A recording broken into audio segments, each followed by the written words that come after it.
Hey, what's going on, everyone? I'm back better than ever because why? Mets minor league season additional affiliates are about to kick off this week. Obviously, first and foremost, be on the lookout for my reporting and coverage all year as a member of the media for the St. Lucie Mets. But for today, I wanted to make a quick video doing a breakdown of the Brooklyn Cyclones roster.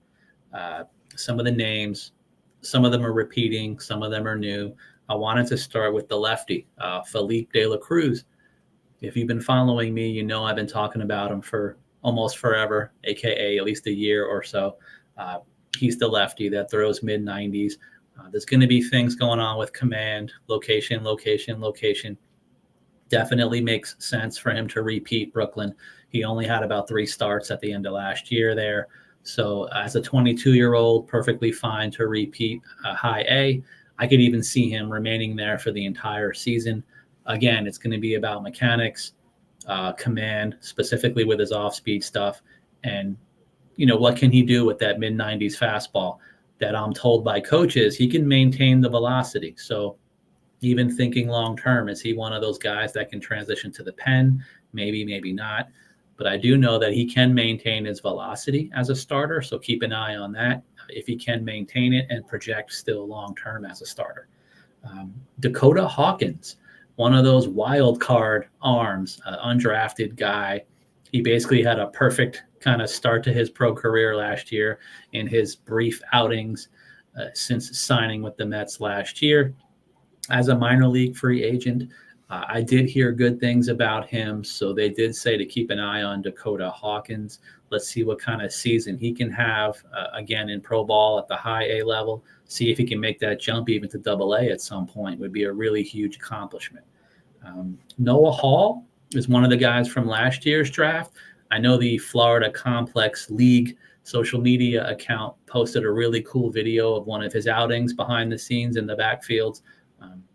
Talking with staff, they basically say he has a big arsenal and he's super athletic. So you like athletes, you like big arsenals. Obviously, it's probably good for him to be in high A, even for the whole year, if possible, to kind of work on the entire arsenal, see how many mixes he can do with his pitches for the year. But I was told definitely he's a guy to keep an eye on for Noah Hall, see what kind of prospect and rankings he can get himself into by the end of the year.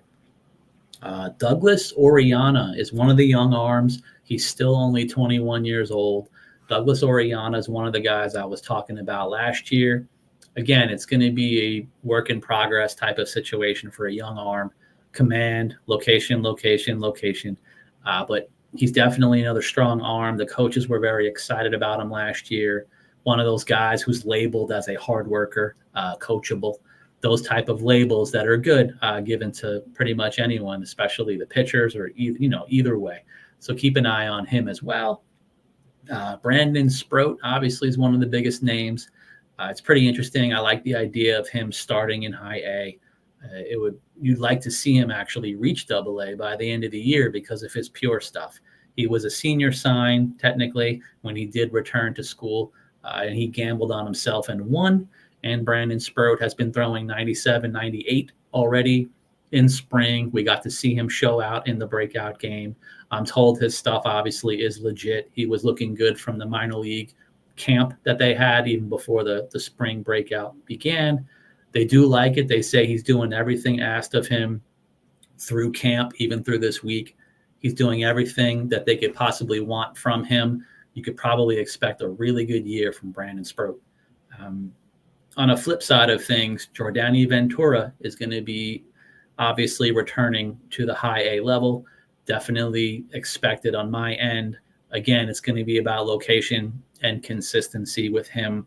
He's one of those guys. He can have 5 strikeouts over 2 innings. He can have 5 walks over 2 innings. It's going to be an interesting situation for Jordany Ventura this year. Probably can expect him even to spend the entire year in high A. But regardless what level he's at, what is the whip going to be? I think he's a whip guy. That's going to be more important than anything, in my view, for Jordany Ventura. One of those guys with absolutely electric stuff. In my attempts to comp him to anyone, I've actually thought of comping him to like a a ceiling of a Jarice Familia. So maybe he could be a bullpen guy in my view in the future to see. But again, it's going to be about harnessing his stuff. How many strikes can he throw and avoid the big innings, whether it's 1 or 5? Can he avoid the big innings? Calvin Ziegler, obviously, is the young star that everyone's been talking about, kind of like disappeared with that witness protection program that is the IL for minor leagues. So we haven't seen a lot of Calvin Ziegler. And then all of a sudden he pops up, spring breakout game. He's throwing 95 plus. This is going to be a big year for him. It's almost, you'd like to almost think of it as pushing him into high A. I'd like to see first and foremost how many innings he's going to pitch, what's going to be the cap. But this has got to be one of the most exciting arms in Brooklyn that everyone's going to want to come out to see.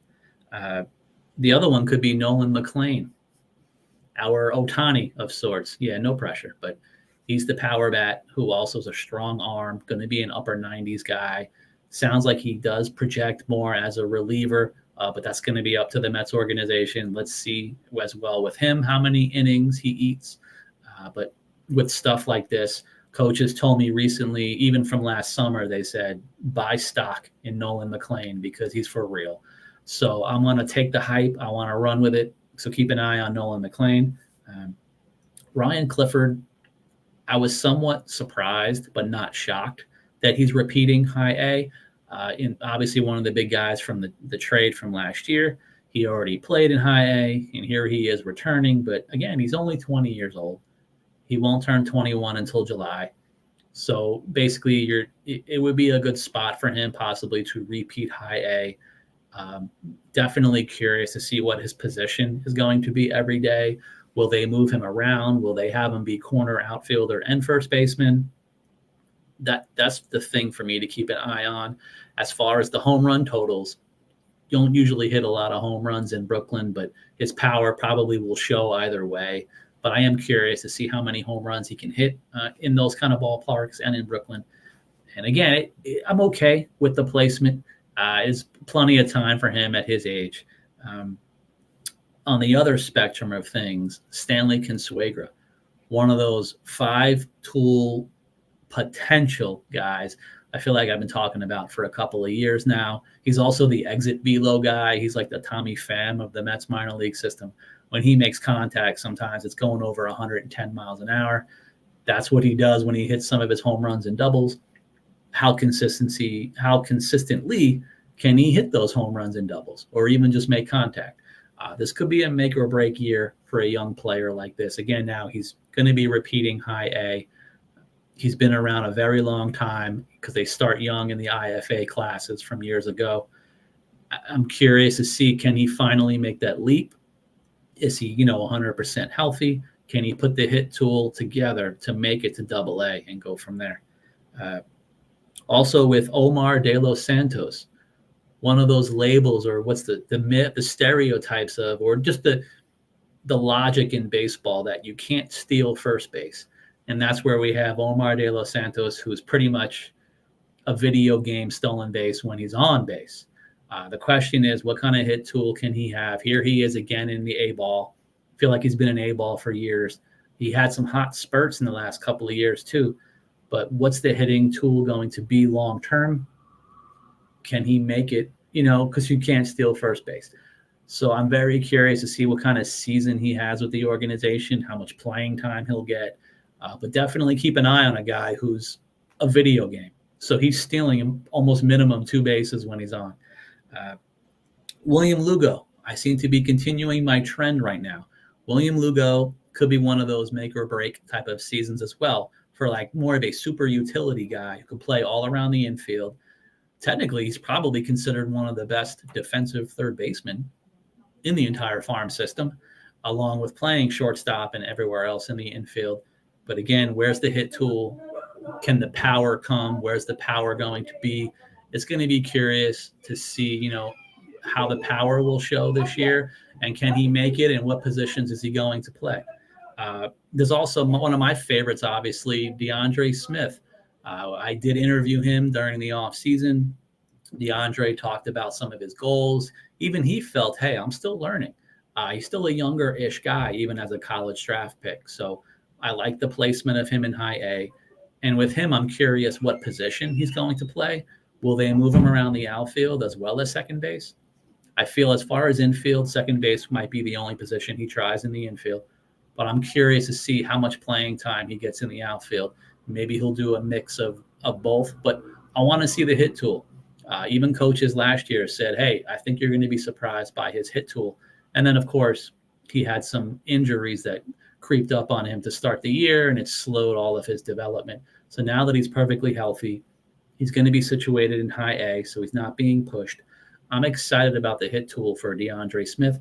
I want to see if he kind of even out hits some of the projections that were among his the draft class that was being talked about with him, but the Mets were higher than maybe some other organizations. Junior Tillan, one of my favorite exit velo guys as well. This could be another make or break year for another young player in Junior Tillan. How can the power translate? Can the hit tool equal the power? Can he put it all together this year? Even defensively, I'm curious which position around the infield he's going to play. But again, I want to see the power. I want to see the hit tool for Junior Tillan. My last guy to talk about is young Kevin Villavicencio. He was one of my favorites. One of my friends, too, who watches a lot of games, calls him his baby Jimenez. Not necessarily a comp, but maybe he was a tiny, kind of thin version of Andres Jimenez from a few years ago in the Mets organization.